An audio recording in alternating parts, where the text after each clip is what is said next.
السلام علیکم ورحمۃ اللہ وبرکاتہ۔ ناظرین مکرم، ایران کے بادشاہ نے اپنے بیٹے کو پڑھانے کے لیے ایک استاد صاحب کا بندوبست کیا۔ استاد صاحب کو کہا کہ میرے بچے کو دین پڑھائیے، میں چاہتا ہوں کہ کل اس نے انتظام حکومت کو سنبھالنا ہے تو یہ دین سے آگاہ ہو جائے، اس کو خوب سکھائیے پڑھائیے۔ چنانچہ وہ نیک بزرگ بڑے درویش آدمی بادشاہ کے بیٹے کو پڑھانے لگے۔ اسباب مکمل ہو گئے، قرآن مجید پڑھایا، احادیث طیبہ کا درس دیا، اصول فقہ سے روشناس کرایا۔ جب بچے نے مکمل تعلیم حاصل کر لی اور آمین ہو گئی تو ایک دن استاد صاحب نے کہا، بیٹا کل تم نے ضرور آنا ہے، کچھ بات کرنی ہے۔ صبح شہزادہ استاد صاحب سے ملنے گیا تو استاد صاحب نے کمرے کی کنڈی لگا لی، ہاتھ میں درہ پکڑ لیا اور مار مار کر شہزادے کے پورے وجود کو زخمی کر دیا۔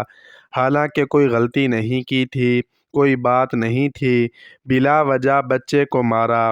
بچہ بادشاہ سلامت کے پاس آیا اور کہا کہ ابا جی سمجھ نہیں آئی، لیکن استاد نے بڑا مارا ہے۔ بادشاہ سیانے تھے، سمجھدار تھے، کہنے لگے، بیٹا استاد باپ کی مانند ہوتا ہے، وہ زیادتی نہیں کرتا، کوئی بات ہوگی، میں تیرے استاد کو کٹہرے میں نہیں بلاؤں گا۔ بچے نے والدہ سے بات کی تو اماں کہنے لگی، بیٹا میں تیرے باپ سے کیسے بات کروں، ڈر لگتا ہے۔ چنانچہ وقت گزر گیا، 22 سال بیت گئے، بادشاہ کا انتقال ہوا۔ شہزادہ تخت پہ بیٹھا تو اس نے پہلا حکم یہ دیا کہ میرے استاد کو بلاؤ۔ استاد جی بوڑھے ہو گئے تھے، چھڑی کے اوپر ٹیک لگا کر آئے اور بھویں سفید ہو کے جھک گئی تھیں۔ یوں آنکھ کھول کے بڑی مشکل سے دیکھا، کہنے لگے، شہزادے حکم ہو، مجھے کیوں بلایا؟ کہنے لگا، میں شہزادہ نہیں، اب میں بادشاہ بن گیا ہوں۔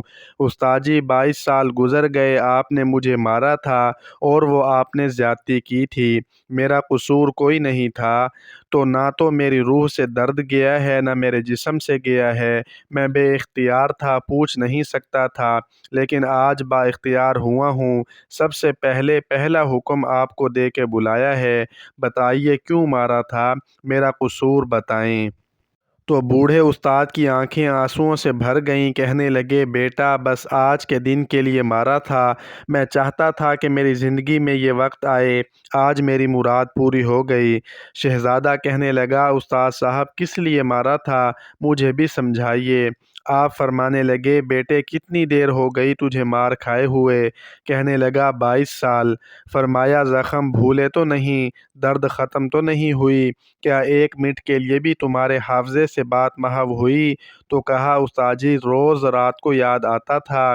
استاد کہنے لگے، تو بے اختیار تھا، پوچھ نہیں سکتا تھا، 22 سال تجھے یاد رہا، مجھے پتا تھا تو ایک دن حکمران بنے گا، میں نے تجھے اس لیے مارا تھا کہ بیٹے یاد رکھنا، کسی پر ظلم نہ کرنا، اگر تجھے 22 سال تک یاد رہا ہے تو جس پر تو ظلم کرے گا اسے بھی قیامت تک یاد رہے گا، اور یہ یاد رکھنا، تو آج با اختیار ہوا ہے تو تو نے مجھے بلا لیا ہے، قیامت کے دن غریب با اختیار ہو جائیں گے، مظلوم با اختیار ہو جائیں گے، رب کریم کی بارگاہ کے اندر ان کا اختیار ہوگا، اللہ کی حکمرانی ہوگی، پھر وہ بلائیں گے، بڑے بڑے لوگ دنیا میں جن کی پگڑیاں اونچی تھیں وہ سر جھکائے کھڑے ہوں گے، دنیا میں جو ڈکٹیٹر بنتے تھے ان کی پشتیں لال ہوں گی، ان کو غدار لکھا جائے گا، قیامت تک نہیں بھولے گا۔ ظلم کرنا تو سوچ سمجھ کے کرنا، اتنا کرنا جتنا تم سہ سکتے ہو، اتنی زیادتی کرنا جتنی قیامت میں تم برداشت کر سکتے ہو۔ میرے نبی کریم صلی اللہ علیہ وسلم نے فرمایا، ظلم سے بچو، یہ قیامت کے اندھیروں میں سے ایک اندھیرا ہوگا۔ زندگی میں زیادتی نہ کریں، اگر تھوڑی دیر کے لیے کوئی چیز برداشت کر جائیں گے تو وہ فائدہ دے جائے گی، کچھ دیر کے لیے اگر سہ جائیں گے تو نفع مل جائے گا، سہنے کی کوشش کریں لیکن زیادتی نہ کریں۔